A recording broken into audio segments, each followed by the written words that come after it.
welcome back. And welcome back din sa akin. Welcome back sa inyo. It's been a while. So, we will do a reading, a weekly reading. Ito bago to.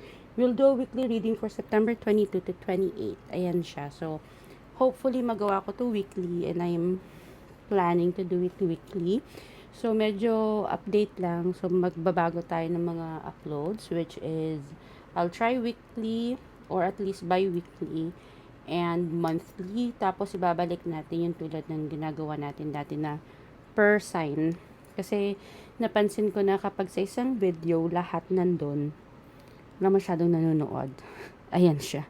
So, yep, life update as well. Kag-graduate ko lang din ng Mysterium PH. So, tarot class siya dito sa Philippines by Robert Rubin.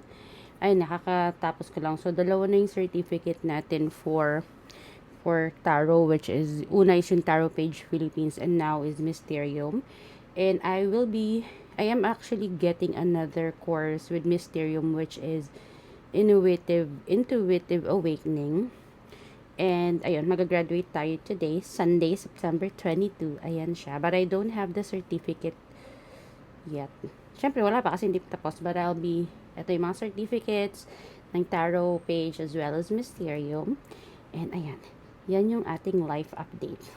So, yan. It's been a while. So, ayan.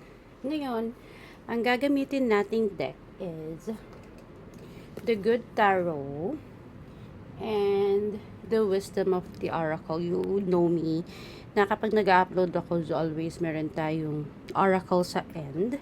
Ayan siya. So, same thing. May mga magbabago lang sa reading natin because syempre may mga bago tayong natutunan. So, we have to also update kung paano tayo mag-reading, di ba? So, again, this is for September 22 to September 28. Diba? Meron akong calendar dun. So, September 22 to 28. So, this week. So, again, isa-isa siya per sign. And please, do support my pages. May mga, since, di ba na-update ko kayo na hindi nagana yung, nawala yung dati kong Facebook.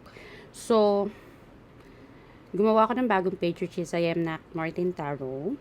And also, yung Instagram ko, from Queen Nak, pinalitan ko din siya ng I am Queen Nak Tarot. So, nagpalit lang tayo ng name. Para naman hindi tayo masyadong Queenie eme. So, ayun. So, yes. Tara, let's go ahead and read. Hello sa mga may Leo, Sun, Moon, and Rising. Ayan. So, this is your weekly reading for Leo. Ito yung mga pinanganak ng July 23 to August 22. Yun yung sun sign nyo. And also, if you know your rising as well as your moon, pwede nyo din namang silipin tong reading na to. So, this is for Leo. Leo. Ayan. Leo.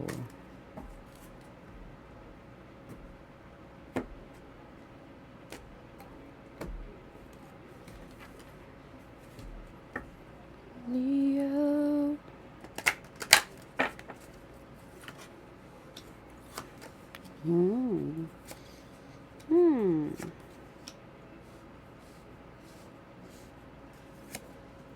Okay. Wow. Leo. Ang parang pinaka-topic ng week na to sa'yo is love. Relationship. Pwedeng self-love, pwedeng self and your partner. Yan, relationship mo sa partner mo or relationship mo to someone that na may care ka, na mahal mo. Family, partner, things like that.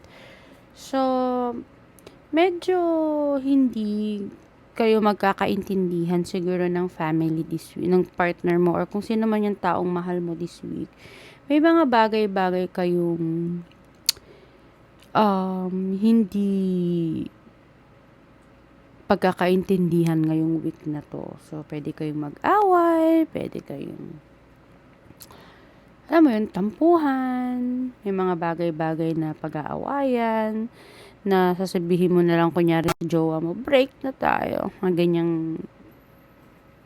ganyang eksena. So, medyo may something this week na away. Away siya. But this is about the people that you love.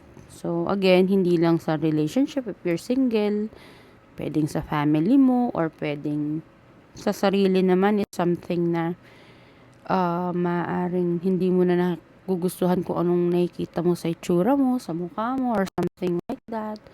Na may mga bagay-bagay kang ayaw mo na ginagawa. It's about yourself. Kaaway mo yung sarili mo, di ba? Ganyan. So, chill. Chill ka muna ngayong week na to. What you need to do is umupo ka.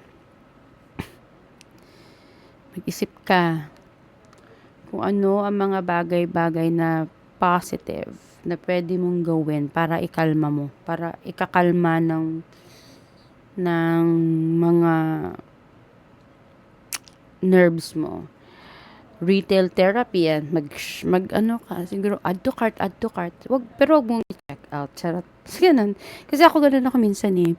If ever, kunyari, bad trip ako, ang ginagawa ko nasa may shopping applications ako. Pero hindi naman ako nag-check out. Depende lang.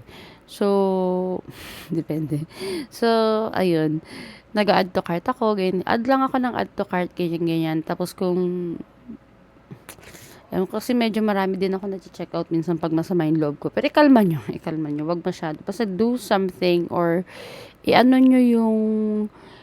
mo yung ang tawag nito, ano mo yung isip mo, ilayo mo sa problem na to about pag-ibig sa love, relationship, yan. Ilayo mo yung isip mo doon and think of something that will make you calm, happy, and whatever na basta hindi mo iisipin yung mga ganitong problems. Okay? Para hindi mo sasabihin na ayoko na. Sabi mo sa jowa mo, ayoko na, break na tayo. Mga ganyan. Para ikalma mo, wag ganun. Or pag sa family mo, lalayas na ako. Mga ganyan. I-chill nyo, ikalma nyo. Retail therapy is actually nice, honestly. Or punta kayo sa mall, window shopping, ganyan. 'Di ba? At least mas safe pag sa mall, window shopping. Wala kayong masyadong gastos, pamasahe lang at merienda. Ayan, medyo come to the edge, sabi ni, may mga bagay-bagay kasi ngayon na parang, andun ka na sa pinakadulo ng, siguro, nasa dulo ka na or nasa peak ka na ng inis mo. Pwedeng ganun na gusto mo nang umalis, gusto mo nang tapusin ang mga bagay-bagay. Pero before you do that, my dear, think, kalma, chill, kalma, ganyan. So, yan ang mga Leo, Sun, Moon, and Rising natin. Ikalma. Pa-title. Parang gusto ko yun. Ikalma. Ayan siya. So, yep. Thank you sa mga my Leo, Sun, Moon, and Rising. Bye.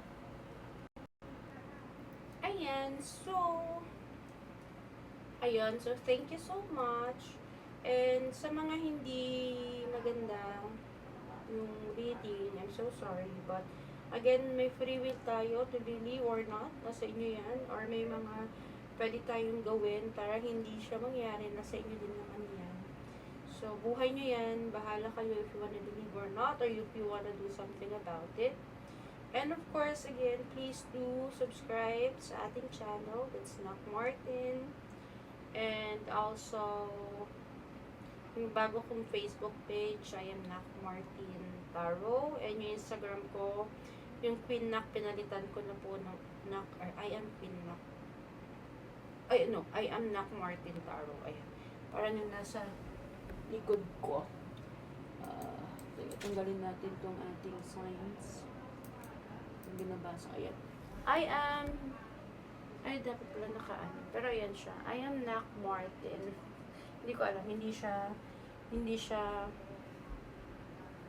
naka-mirror. I'm sorry. So yeah, that's all for me today. Thank you so much. Signing out.